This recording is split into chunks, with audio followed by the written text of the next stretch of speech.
What's up, friends and fam? My name is David Cola, and I play the drums. Welcome to the new year. Alright, so I've taken a break for Christmas and New Year's just because I wanted time to think, So yeah, I've had a lot of time to think and sort of reorganize my thoughts going into this new year, and I'm really excited because I have lots of stuff to share. We're already off to a great start because I tried to record this video before and I went to edit it and all the files were corrupted, so here we go again. So yeah, before I start posting more content for 2020, I want to talk a little bit about 2019. I want to talk a little bit about it and go over exactly what happened this year, at least the highlights of it and things that I've taken away. 2019 is a big year for me just because it was the year that I moved to LA. So exactly a year ago, I got into my car and I started driving here to California. I literally drove here by myself with my drums and my clothes, and I stayed in an Airbnb for the first month until in February I found this apartment and I made it my permanent home for now. Yeah, lots of big stuff. I got my lockout the second day I was in LA, which is crazy, and I'm super happy about that, so I was able to move in all my drums and stuff. And yeah, that was a big step just because I was going from always living with people my entire life, like my parents, my brothers, roommates during school, and on the cruise ship, and it was the first time I've been able to truly live by myself and have the freedom to sort of do whatever I wanted in my own space, which is amazing. I can't even begin to explain how nice it is. And I don't know if this is just because of the cruise ships and how it sort of messed with my mind, at least being with someone 24/7 in such a cramped space, but now I'm just so happy to be by myself and not having to interact with anyone if I really don't want to. And I know as a musician I should be like a very social butterfly, which I feel like I am, but sometimes it's good to have your own space.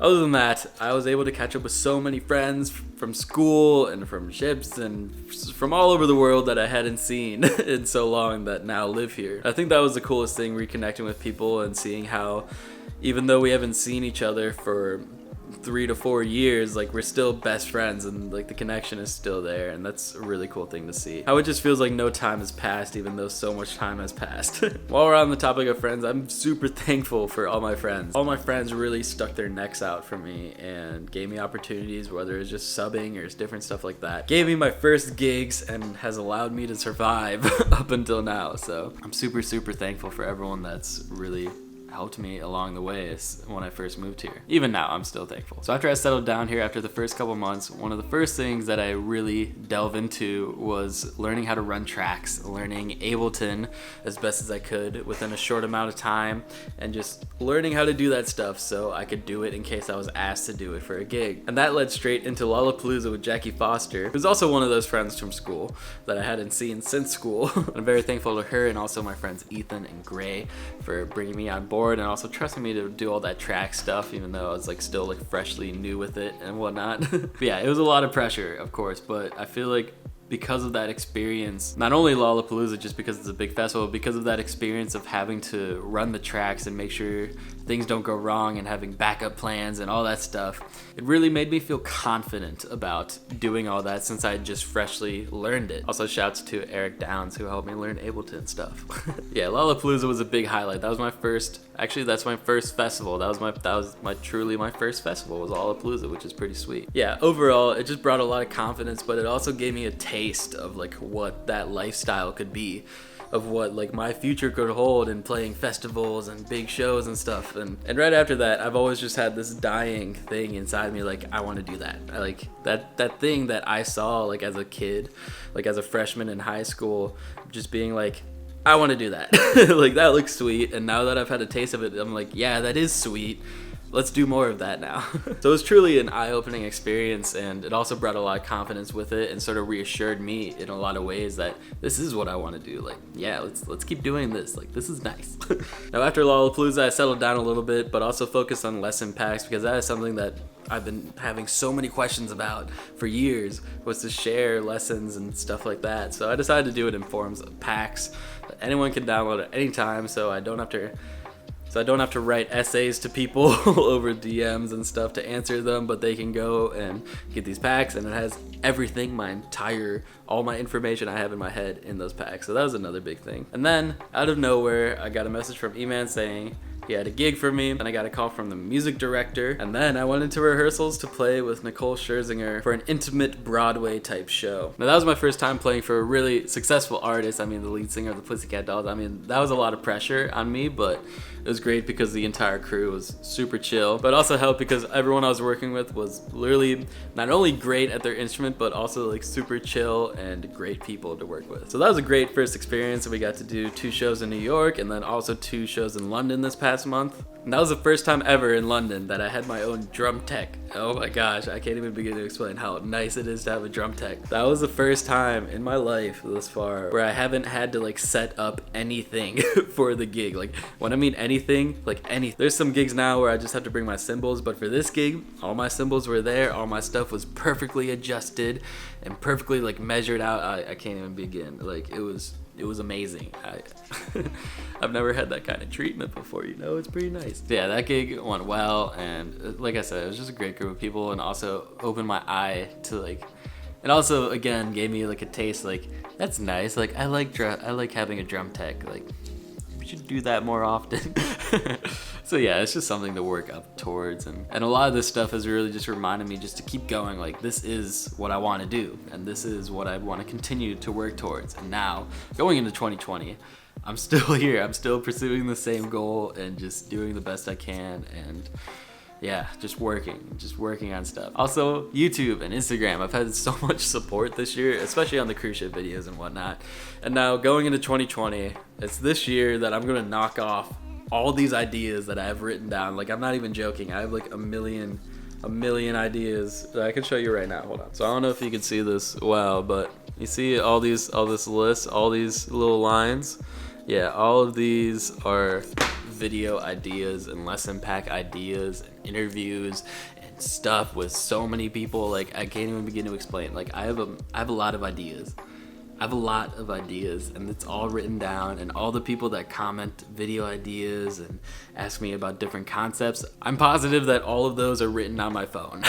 So yes, this year I want to work on more videos and put more content out there, and I also want to give more input on things that have helped me along my journey that could potentially help you or anyone that is watching my videos at all. And that comes back around to the whole reason why I'm picking up a camera and talking to myself in my room. It's because when I was a kid and I would look at an artist on a stage and all the musicians behind them, and I would question, how do I get there? And then you go on Google and type in, how do I become a professional musician?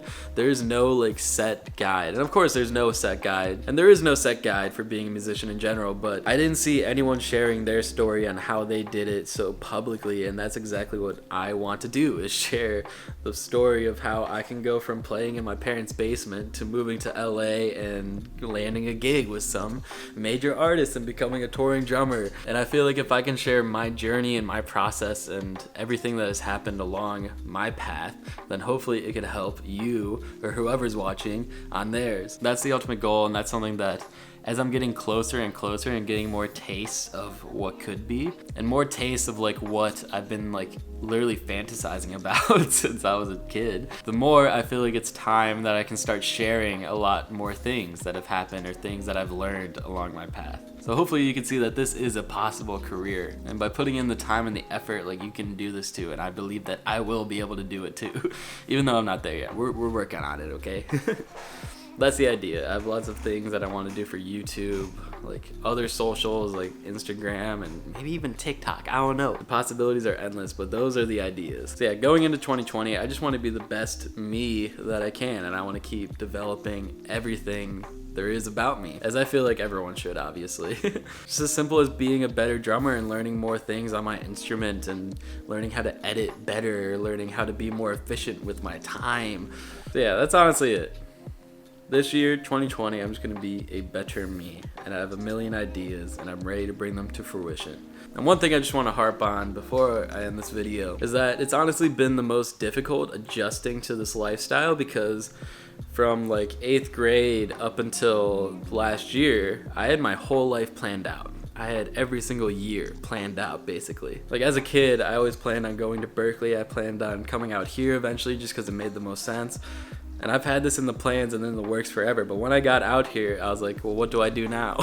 It's just difficult because I feel like I'm a very plan-oriented person. But one thing I realized when I got out here is that it's so hard to plan a month in advance, to even a week in advance, to even a day in advance, because you never know when your phone's gonna go off and you're gonna get a text from someone being like, hey, can you do this? Can you do this? And it could be something as little as, can you do this cover gig tomorrow, to, hey, can you go to London and play this show? Like, I don't know. That's one of the main things, like, you just never know what can happen. And that's one thing I've been developing this year, and something that I'm embracing more than being afraid of. So yeah, just something to keep in mind for those that might be in a similar situation. And I'm always thankful because I feel like a lot of this comes down to this just like gut feeling that I will always be okay. I'll always be fine. Yeah, friends and fam, I didn't mean to make this a long video by any means, but I just want to say thank you for all the support and all the love and everything that you guys have done for this previous year. And I'm excited to give back as much as I can going into 2020. So yeah, friends and fam, thanks for watching. And my name is David Cole and I play the drums, and I'll see you, my friends and fam,